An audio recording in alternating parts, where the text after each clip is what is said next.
Another part of the economy also emphasizes about how digital addiction is impacting the behavioral patterns and mental health of the younger generation, and how it can lead to a mental health pandemic in future, which is definitely something which we need to understand.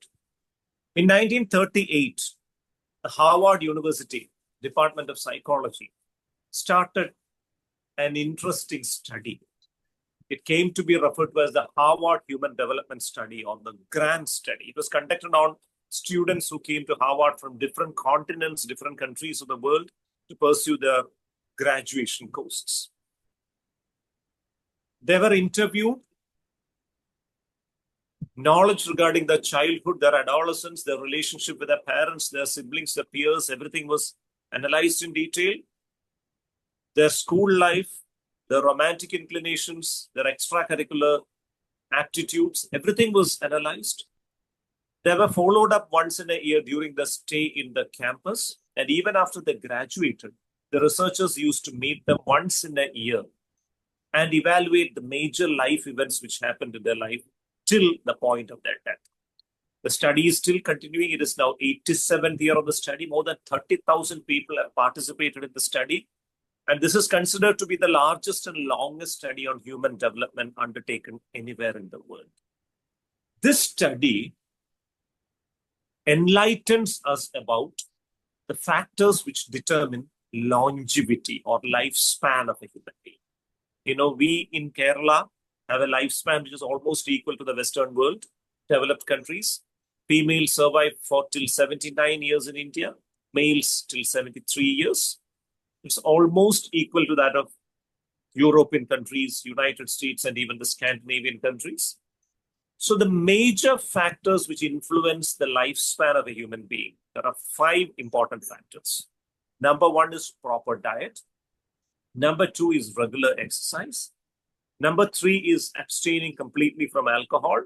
Number 4 is doing away with all kinds of tobacco products, whether it is chewed or smoked, whatever it is.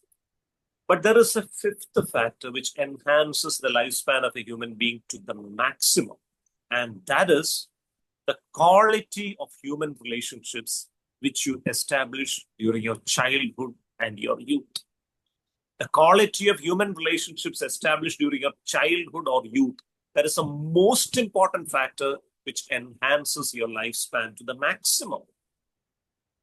A child who has got a very cordial relationship with its parents is less likely to suffer from respiratory infection, diarrheal diseases, malnutrition, and die during childhood.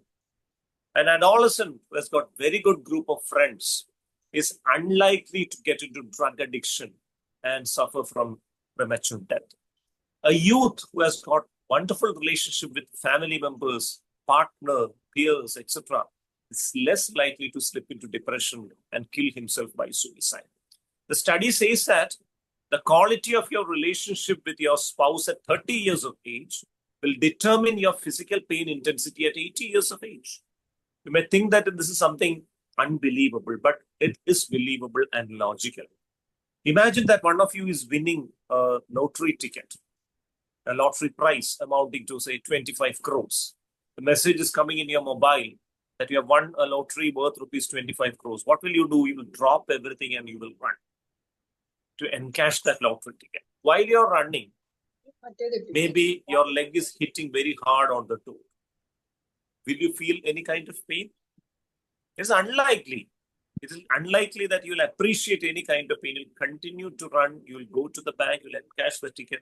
Come back in the evening, throw a lavish party to your well-wishers and go to sleep without even being aware of the fact that your leg had a very bad hit on the toe. Imagine the very next day of this incident. You're sitting at your home and you receive a message in your or mobile that a person very close to your heart has died in a bike accident. Person very close to you, very near and dear person to you, has died in a bike accident. Very young age, premature. You feel really sad. You want to go to the funeral place, and while you are walking to the funeral place, your leg is hitting exactly in the same spot it hit yesterday when you were running to encash the lottery ticket. at 1/10 of the intensity at which it hit the previous day. Will you feel pain? Definitely you will feel pain, because the experience of pain is determined by the neurotransmitters in the brain. One of the major neurotransmitters is norepinephrine. When the level of norepinephrine drops, you feel intense pain even for trivial stimuli.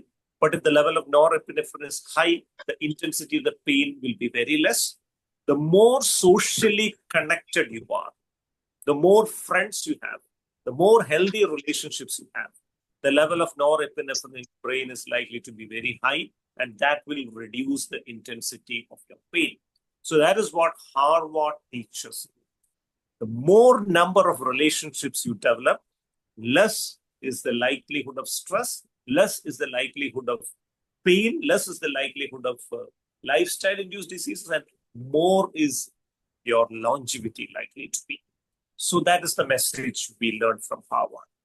Now, what is happening to the present generation? The digital generation, you can say. Maybe most of the people who are assembled here for this session, go back to your childhood or adolescence, your high school, higher secondary, or college days. What is the thing which used to give you happiness to the maximum? Of course, it was friendship. Because you could not sit in your room, you could not get isolated in your home and enjoy happiness. To get happiness, you needed the company of friends very badly. Traveling with friends, playing with friends, gossiping with friends, engaging in creative or social or political activities with friends. Anything, with friends used to give you happiness. What about the present generation of adolescents? Do they need friends to be happy? At least I would note that friends are not mandatory for them to get happiness. They can comfortably confine themselves within the four walls of the room with a digital gadget, immerse in the digital world continuously, and enjoy happiness. So this phenomenon has led to something called the social disconnection syndrome among the adolescents. And the direct consequence of the social disconnection syndrome is the increased prevalence in mental health problems, including drug addiction, suicides, violence. Again, the digital revolution has also impacted human life in different ways.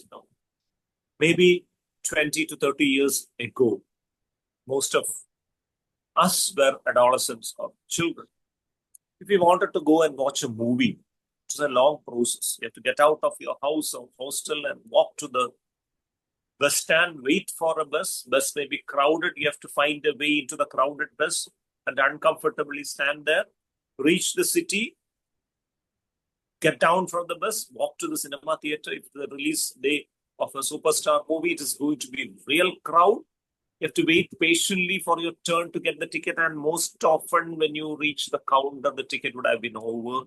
You may have to reserve the ticket for next day and come back. If you wanted to order some good food and have it from a hotel, again, the same process. Travel, go there, wait patiently. If you wanted to profess your love to somebody also, nobody used to have the courage in first place.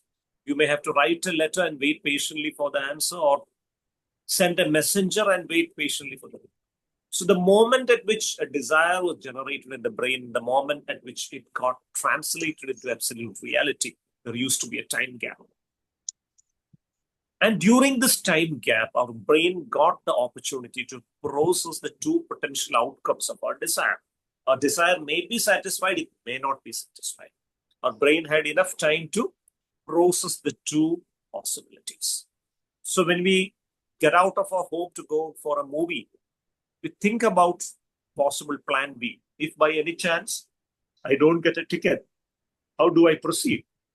Okay, plan B is there. I'll go to the beach, enjoy the beach for some time and come back. The plan B is ready. The advantage of that plan B was that if by any chance your desire is not satisfied, the plan B is already ready. We'll switch to the plan B and be comfortable there. But the present era, the time gap between the moment at which a desire is generated and it is realized is vanished. If you want to get a ticket for a movie, take your mobile, a few clicks, and ticket will be available somewhere. You want to order some new food, again, a couple of clicks in a diet ordering app and it will be delivered at your doorstep. If you want to profess your love to somebody, send an emoji and instant replies. So there is no time gap between the moment of genesis of a desire and realization. So what has happened as a result of this lack of time gap? Generally, the present generation is not prepared to accept a no for an answer. They have difficulty in accepting the fact that their desire is not realized. It is not accepted. So this has led to impulsive, impatient, knee-jerk, aggressive reactions. If by any chance, if your desire is not satisfied, impulsively react, violently react.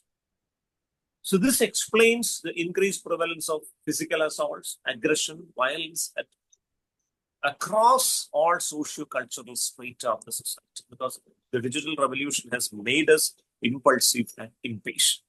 That is the background of the talk which I am going to make today. So in this context, an impulsive human being getting disconnected from the society, it is going to have a very long-lasting negative impact on his life, as well as the life of the social animals around him. Society itself will be impacted very badly because of this. It is in this context that we talk about friendships today. So for all of us, we are all blessed with good friends. How do we identify a good friend? I would say that a good friend is an excellent dustbin. It's an excellent dustbin.